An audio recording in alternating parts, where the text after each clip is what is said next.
Bona vesprada. A veure, jo no sóc dels que li agrada pensar malament de les persones. Sempre pense que si algú està fent alguna cosa és perquè considera que està malament, doncs suposa que està equivocat.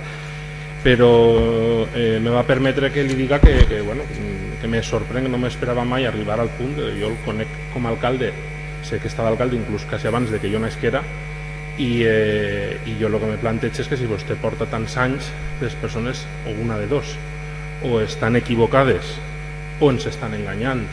És a dir, i amb l'experiència que vostè té, jo crec que és una carta que demostra que alguna mena d'engany n'hi ha així darrere. I li vaig a intentar explicar per què. Estem parlant de la història del consorci que ve des del 2003.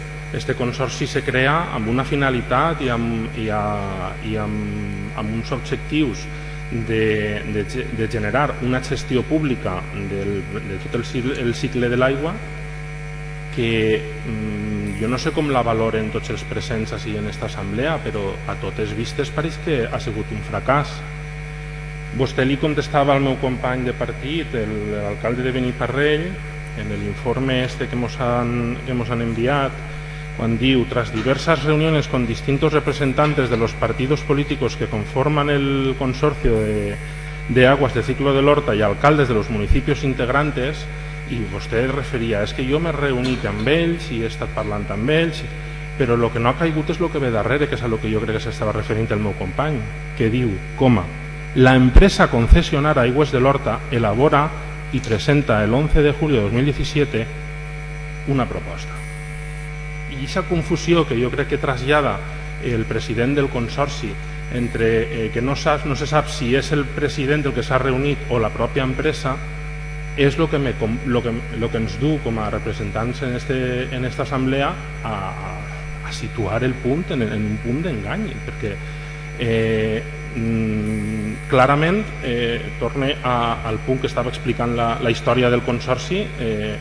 Així estem parlant de que en 15 anys que pràcticament han passat, jo entenc que alguna voluntat d'algun president o dels membres que han estat així hauria d'haver hagut de, primera, poder dotar d'una administració suficient aquesta entitat, que no n'hi ha. Aquesta entitat, un consorci, una administració pública, que és el que som així, que només estem la part política així representada, que no n'hi ha múscul administratiu absolutament ningú, perquè no se pot considerar que el secretari que alça acta d'esta assemblea siga el múscul administratiu d'esta administració, que per tant no n'hi ha cap control efectiu de l'empresa concessionària que estem contractant i que ens està donant un servei. Jo crec que a totes vistes el que tenim sobre la taula és un fracàs, i el que se li ha traslladat a vostè, no a l'empresa concessionària, quan ens hem reunit concretament en Xirivella, que no sé els altres pobles si s'han reunit o no, que això és una altra crítica. És a dir, el lloc per a reunir-se i debatre és este, no les cadires de cada casa. El lloc per a debatre és este, i les propostes se tenen que portar així, que és l'òrgan habilitat per a això. Si llevem a este òrgan de la capacitat de debatre, ja apaga i vámonos. Entonces,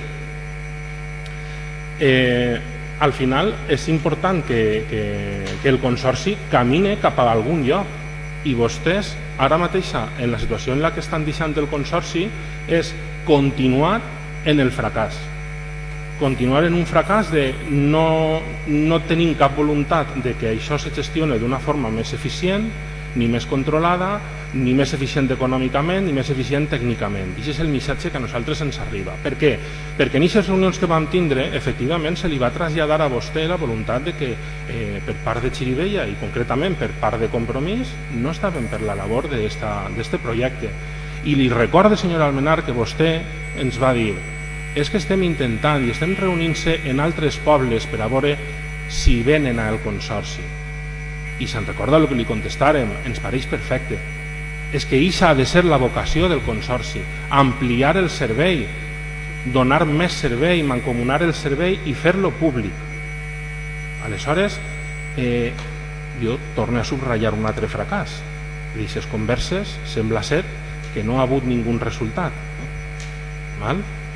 Aleshores, ara estem en 2018, falta un any per al venciment de la pròrroga i davant, inclús per escrit, li ha passat el nostre company alcalde de Beniparrell una proposta per part de Compromís que ha estat debatuda no només en l'assemblea de Compromís de l'Horta Sud, sinó també en la de l'Horta Nord, en la que textualment vaig a llegir, diu: per una banda, treballar al si del propi Consorci d'Aigües de l'Horta per modificar els estatuts del Consorci d'Aigües de l'Horta per garantir la seva efectiva operativitat, transparència i control democràtic per part de tots els seus membres, en l'acompliment dels seus fins i explorar la possibilitat que altres ajuntaments de l'Horta s'incorporen al Consorci d'Aigües de l'Horta.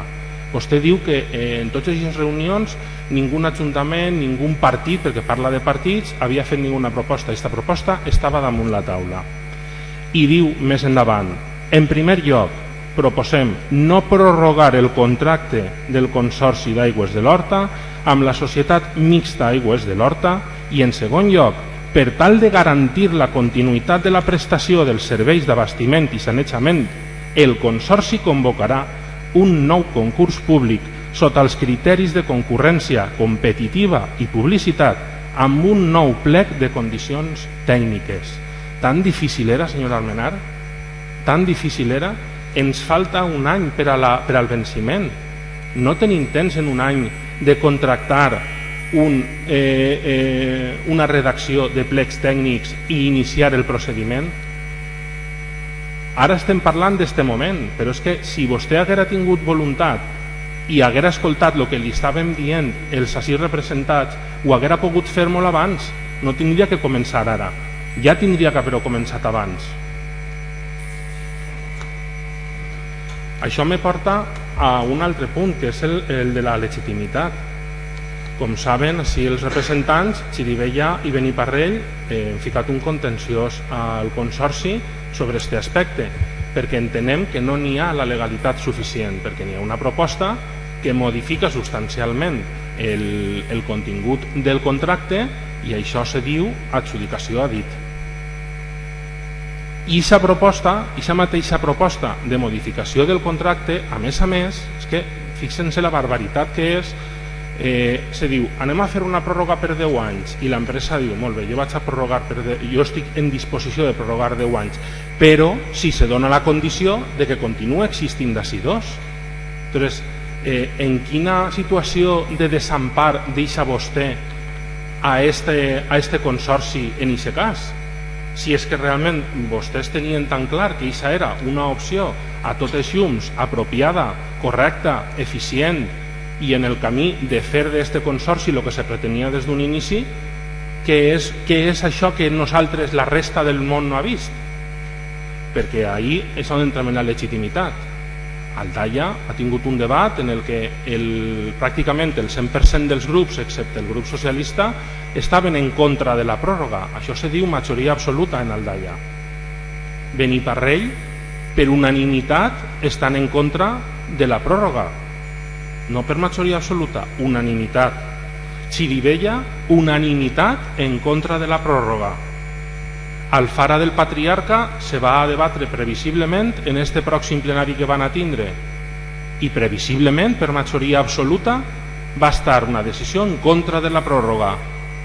Entonces vostè ens està dient que és l'Ajuntament de Picanya el que decideix per tots la resta dels ajuntaments que així se té que continuar, o el Partit Socialista, jo no sé, una de les dues, qualsevol de les dues opcions no és bona, que això s'ha de continuar sí o sí, quan hi ha propostes damunt la taula i quan han hagut conversacions que no són, com ja he dit, les correctes per a tirar endavant. Entonces, davant d'això, des de Xirivella el que li plantegem és quina és la voluntat que els ha portat a fer aquesta renovació amb una falta de legitimitat tan gran. És que és una cosa aberrant. És a dir, les institucions estem per a traslladar. Vostè diu, és que en altres pobles prenen les decisions, en altres institucions prenen les decisions perfectament per junta de govern. Clar que sí, però n'hi ha una legitimitat darrere. Clarament així vostè sabia que n'hi havia aquesta falta de legitimitat, perquè se li ha traslladat, senyor Almenar. Vostè sabia i se li ha advertit, com ha dit la representant del PP en la mateixa Junta, se va ficar en un lío de 7 parts i efectivament s'ha ficat. Per què? Perquè estem parlant que de tots els municipis que formem part, només Picanya, i perquè no sabem per què no s'ha debatut encara en el seu municipi, sembla que si vostè té majoria absoluta, doncs perfecte, però en el seu municipi no s'ha debatut, sembla que no, vostè considera que no és un tema que se tinga que debatre. En els altres municipis ho han considerat tots i ja ha vist el resultat. Aleshores, la pregunta que ens fem des de Xirivella és si existeixen alguna mena d'interessos per part de la presidència o per part inclús dels propietaris de l'empresa consorciada, que és en aquest cas l'alcalde de Torrent, que així desconeguem. Si existeixen aquests interessos o si existeixen uns arguments que són absolutament meravellosos que així la resta del món no coneguem. I acabe ja demanant el mateix que han demanat alguns companys, que se convoque urgentment una assemblea extraordinària per tal de demanar una modificació d'estatuts per tal de que aquest tipus de decisions, més encara quan no n'hi ha ni tan sols un departament administratiu per aportar-ho, que siguin debatudes al si de l'assemblea, perquè evidentment les majories de la Junta de Govern no estan representant ni estan debatent el que així haurien de debatre i que estem fent ara.